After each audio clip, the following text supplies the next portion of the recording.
Hey, friends, welcome to another episode of Not Your Mama's Podcast. The title of this episode is The Cornerstone of Spirituality and Physical Health. In this episode, we are speaking with Sarah Derige, who is a health and wellness coach at Horizon Wellness Co. Sarah's focus is helping women reconnect with their passion and purpose so that they can have space and the ability to be truly healthy. Aside from being a health and wellness coach, she also has a degree in social work and a master's in administration and is additionally trained in holistic nutrition. Sarah, oh, it's such an honor to have you on. I'm so excited to have you on Not Your Mama's podcast today. And before we dive into today's topic, can you give the audience a little bit more about your background and how you got to where you are today? Sure. Essentially, I very much lived a life of should. I had the perfect corporate career that I should have, and the perfect marriage that I should have, and I had the baby that I should have, and then it all fell apart. And my body just couldn't keep up with my shoulds. So I had to go back to the drawing board and figure out what was going on with my body and how do I fix it and what was the root cause. Um, and it wasn't my marriage, love my husband, wasn't my baby. Even though I had terrible postpartum anxiety and depression, like I love that little booger. Um, and I realized like I wasn't living in a way that was authentic with what I wanted to do with my life. And Mm. that caused a cascade of stress and anxiety and physical breakdown. Um, if you let that go on for enough years, you're really going to start to see it in your lab work and your diagnoses, and that's what happened to me. Oh, wow. I know I got chills when you were saying I should have. We have these things in place and these timelines and these deadlines of what we should be doing with our lives. So that really brought chills to me when you said that word should. So, you know, spirituality, talking about that Mhm. as the cornerstone of physical health. How do you define that? And how can we reconnect with ourselves um, to live the purposeful life and a life of authenticity? Sure. So, like, as I mentioned, like I was having a lot of my own health issues, and going back to that word should, I did everything I should. I was on like all of the right buzzy diets, and I was doing like all of the exercises and the yoga and the weight training and like everything I was supposed to. And I couldn't make anything stick. I felt so stuck. And then I felt so ashamed because I I felt like it was a lack of willpower, or it was just me, or if I had really wanted it, or if I really deserved it, then I would make it happen, and I just couldn't. Um, that's when I took a step back and I was like, well, what is going on here that even if I have like the perfect health plan, I can't integrate it into my life. Mhm. And so that's when, I really started peeling the onion back, and I realized that I was spending all of my time and all of my energy on stuff that didn't return anything to me. So I was spending it working like 10 hours a day at my corporate job when my goal in life has always been to help people. Well, I wasn't doing anything that kind of filled that passion or that purpose. And because I was so busy working in this corporate career, I wasn't taking any time to connect with people or to like kind of fill my cup with things that bring me joy. Mhm. So I define spirituality as how do you connect with yourself, like that inner soul connection, um, and how do you connect with the world? And I wasn't doing either. There's zero connection happening there. So I was so out of balance and so miserable, and I had lived that way for so long that I didn't even realize it. So when I took a step back and I was like, well, what's going on here? What do I want to do? And like I would have like therapists be like, "Well, tell me about your friends." And I'm like, "What? Friends? What? You're like, this is about Uh, me. I don't know if I mentioned my to-do list. There's no time for friends. Well, what do you do for fun? No, there's no time for fun. Well, tell me how you play. I don't even understand. Adults play? Like I don't what? So like there's like this whole world of like joy and connection that I did not even comprehend at my lowest because I was so disconnected from it. So what I found is that when we're so miserable, it doesn't matter if I give you the perfect eating plan or the perfect exercise plan, or we have like sleep hygiene on point, because you're miserable and you're stressed and you're unhappy, and there's no space for healing or health or light because you're so stuck and alone and kind of living on that. Well, this is just what I need to do, so I'm just going to do it. So what was like the turning point for you in terms of realizing what you did want? Following your own intuition and Hmm. changing your lifestyle around. How did you know, like, did you sit with yourself and realize that you wanted to be a helper and a teacher in the world? Like, how were you able to come up with what you truly wanted to do in this life and change it around? So unfortunately, I'm a bit stubborn. So I'd like to say that after like some deep meditation, it came to me that this was not what I needed to be doing. It didn't. Nope. I let it ride until I physically couldn't work. I had to take a leave of absence because my body was just shutting down, and uh, my slew of healthcare providers are like, "Yeah, we can tell you're not okay, but we don't really know why." Um, and it wasn't until I actually took a step back from my corporate job that I had the space to rest and to admit to myself that I hated it. I hated it. It wasn't what I was meant to be doing. Mm-hmm. And then once I had that realization, like things started to fall into place about like, okay, well, if this isn't it, can I give myself permission to admit that this isn't it? And then once I've given myself permission, well, then what's next? Yeah. Yeah. And no, it's letting ourselves have permission to accept the failures, have permission to accept the wins. And I think that's really hard for people to do that. How did you come with the acceptance of giving yourself permission? If someone's having a hard time doing that, what advice do you have for them? Honestly, this is where I think becoming a mom saved me, Mhm. because a lot of times when I make really hard growth decisions, or like I really tackle my shadows, or like I want to break out of like generational trauma or any of those things, it's not that I necessarily do it for me. It's that I do it to create a better life and a better example for my son.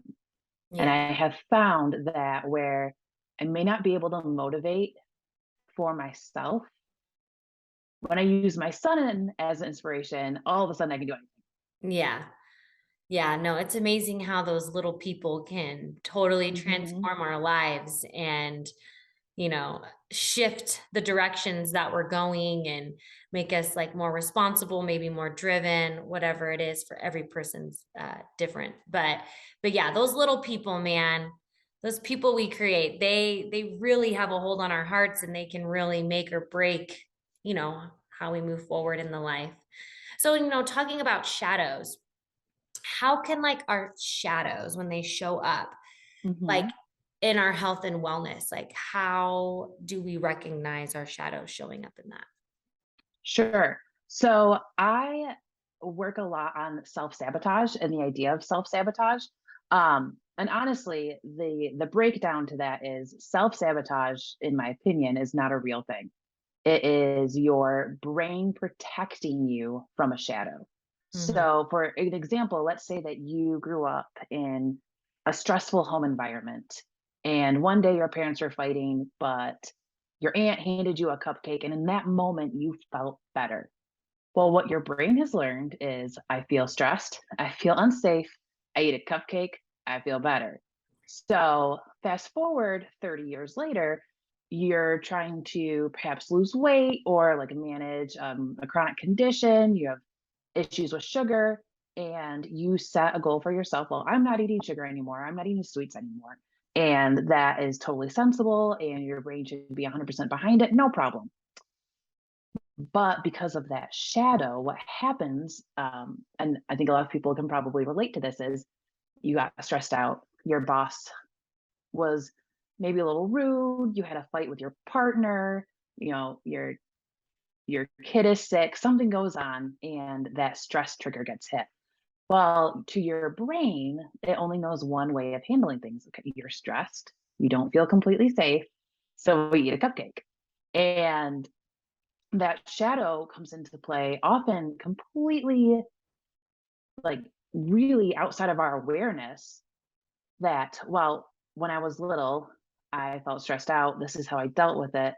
And so now my brain is trying to help me out and keep me safe by doing the same thing. Because our brains are very interesting things. They Mm, will do anything they possibly can to keep us safe, but they are also very in the moment and short-sighted.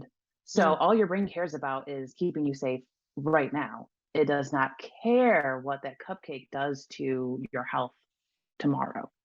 So what I do and the work that I do with my clients is I don't go back back to when you're 5 and your parents were yelling, because that's really the job of a therapist. What I do is I help you become aware of the blocks and the shadows, and then we pick out your values that are stronger.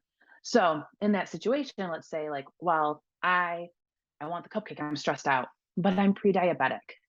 And my value is to be here for my kids and to model good behaviors and be able to play with them. And like, I want to be here playing with my great grandchildren when I'm 95. That's my deep value in my heart. That's everything that I care about. So then we kind of flip the script. So when your brain is saying, no, we're stressed out, we're not okay, we need the cupcake, then we tell the brain, like, hey, remember our very deep value of being here for our children? Like, and you kind of feel that warmth in your stomach and in your soul, and you're saying, "Oh, yes, yes, that's it." Then you remind your brain, like, we can't have both. So can we rewire? Can we put down the cupcake? Maybe choose taking a walk or like dancing to some music, or something else that would be appropriate to handle the stress, so that we can keep going after this value of I want to be here for my great grandchildren when I'm 95. Hey, friends, I hope you are enjoying this week's episode of Not Your Mama's podcast. This podcast would not be possible if it wasn't for the support of you, my wonderful community. To support your mama's podcast, please click the support link right down below, and you can donate just as little as 99 cents. Also, follow me in the Shop Like to Know It app, where you can follow me with all my exclusive content, all the way from baby products I love, fashion and style, and everything in between. Now, let's get back to the episode. Yeah.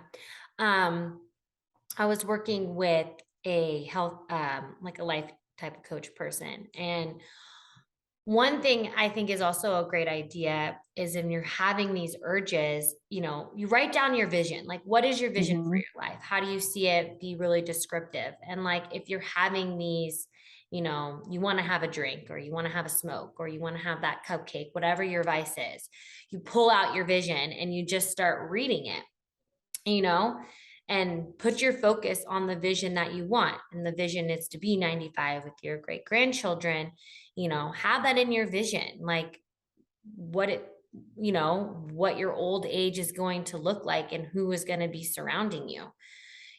I think that that's also a really good way to kind of get your mind off of it. Just like take out your little thing, have it like in your phone, in your notes or something like that. So you can just look at it and remind yourself of Hmm. why this is important to you.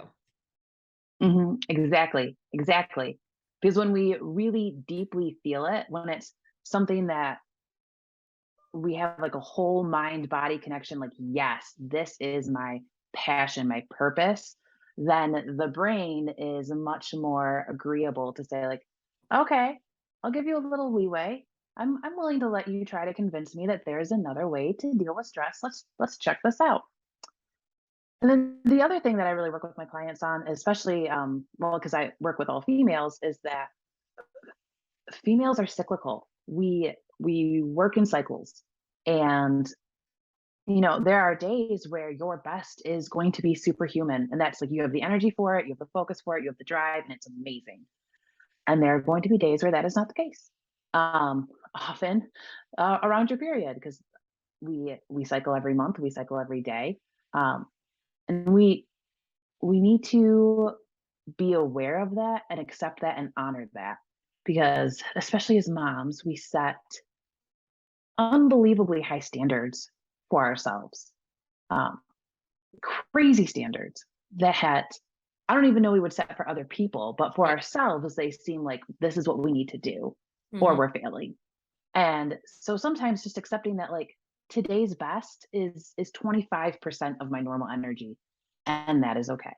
Yeah. And kind of working in that acceptance of like I'm always going to do my best, but today we'll see what that best is, so that we're not like bringing in a bunch of shame and you should and you need to and like what you bought the cupcakes for the PTA from the store. No, like Yeah. no, it's okay, it's all going to be okay. Yeah, no, you're so true. We work in cycles, and I do sometimes beat myself up. Like some days or some weeks or months, I'm like on my game. I'm working out. I'm doing what I can for myself. Like I'm feeling energized, having fun with the kids. And then there's other days where I'm just like not at my best. I'm feeling Hmm. a little bit more lethargic or whatever. And we also need to realize it's so true because we do run in cycles. So it's like just might be my time to like the rest up so I can become that superwoman again. Hmm. Um, but as mothers, like, we tend to put our healing last. How can we have healthy mamas, be the cornerstones of their family for a thriving family? Sure. So the example that I like to use the best is anyone who's ever gone on an airplane knows you have to put on your air mask first.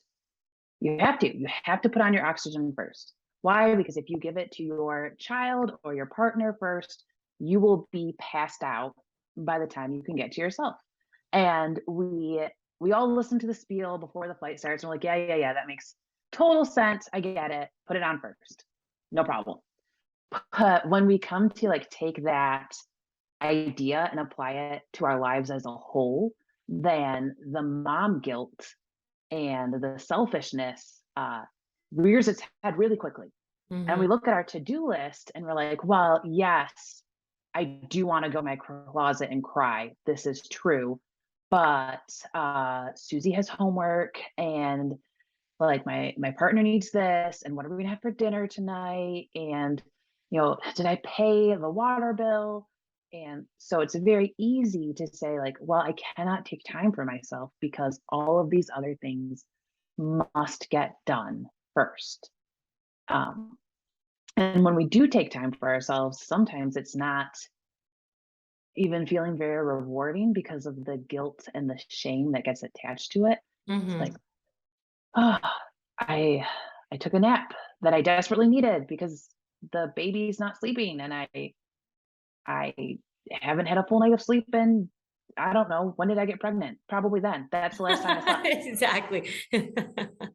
But then you wake up and you see a full sink of dishes and you're like, "Oh, I was so selfish for taking that nap because now there's no clean forks and I don't know what we're doing for dinner." So, my suggestion for that is to when that voice comes up of saying, "You should not have done this. This was selfish. You should feel guilty. This was bad. You're not doing enough." Um, Often that voice, it's inside of our heads, but it's separate. Like we're listening to it. Hmm. So I tell people to imagine that voice, like everything that it says. Now imagine saying that to your best friend or your sister or your mom. And most of them was like, well, I would never say that. That's so mean. Like that's so mean. And they needed that nap. Like, but then didn't you too? Yeah. And kind of help people realize that like that voice of shame and perfectionism is just a voice and it doesn't make it true. And Hmm. if you wouldn't say it to someone else, why do you deserve to hear it? Yeah. No, it's a great reminder. We can always just be so hard on ourselves. We're like our own worst enemies. And like, Mhm, I'm a perfect example of that. It's like I'm so tired, but I can't go to sleep because there are dishes in the sink. I need to get things done. And I feel guilty. So it's like right when I lay my head down, it's like, "Ugh, I can't do it. I have to go and do these things." But it's okay to take a break. And I've been really trying to work on that myself. Like, it's okay. Like, these things are not important and it's gonna get done eventually, Just mhm, clean a fork real quick and use it, Like, mhm, you have to think of alternatives and just realize, like, just take a breath. Everything's gonna be okay. Yeah, I think that's really hard what you were talking about, trying to change the mindset of, like, it's okay to rest, You don't have to get mhm. all of the house chores, like, immediately? Yes. And I one of my favorite questions for my clients when they're kind of feeling that like, well, I'm not doing enough, I'm not good enough, I'm not working enough. Why? Why do you feel that way? And then usually like we go back to some sort of shadow of like, well, if I'm not doing it perfect, then I won't be loved. Or if I'm not doing it this, well, then I won't get what I need. Or when I grew up, my mom did everything. Like my mom never sat down. I was like, is that the life that you want? Yeah, No, actually I don't. I don't want that at all. I never thought about it. It's like, okay, so when we discover why the thoughts are popping up, it leads us back to that like, is this true how I'm feeling? Is this true? Is it rooted in my values? And then we can kind of start to work around it. totally. No, that's all just really great advice, Sarah.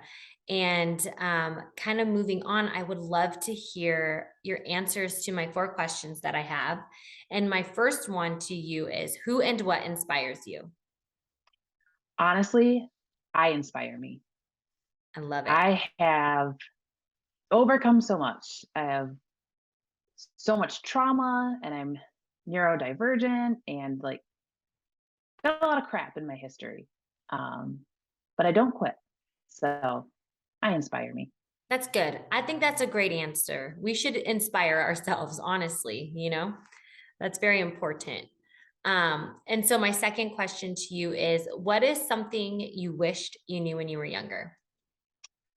I wish I knew that people's opinions of you are usually 99% of the time not based on you at all. And they are based on their own experiences, issues, shadows, wants, and needs. Yeah, that's a good reminder. Something that I wished I knew when I was younger too. My third question is, what's the essential part of your daily routine? The essential part of my daily routine is taking a moment to check in with myself and ask me what I need. Hmm. And sometimes it's going to be breath work or meditation or a nap or journaling. I don't like to get caught up in having like the same self care routine because then it feels like a chore on my to do list rather than like Hmm. an authentic reflection of what I'm actually feeling that day. But Hmm. I just like to talk to myself, like see what's going on in there. Perfect. And then my fourth question to you is the best advice you've ever received.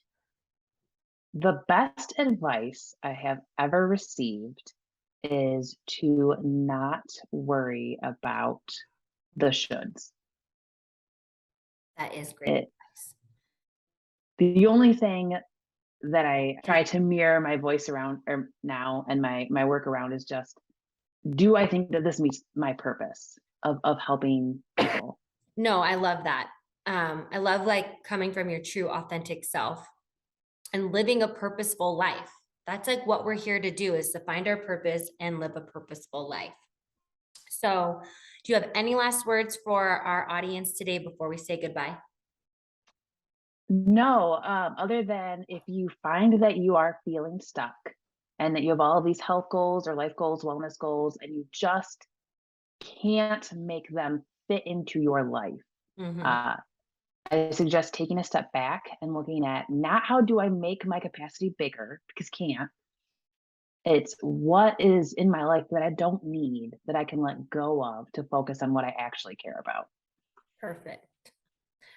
All right, guys. Well, thanks for listening to this week's episode of Not Your Mama's podcast. All of Sarah's information is down below in the show notes. Don't be shy. Go over there and say hi. And I hope to see you all in the next one. Thanks, guys. Thank you for listening to this week's episode of Not Your Mama's podcast. If you're enjoying the show, please feel free to rate, subscribe, and leave a review wherever you listen to your podcasts. We really appreciate it, and we'll see you in the next one.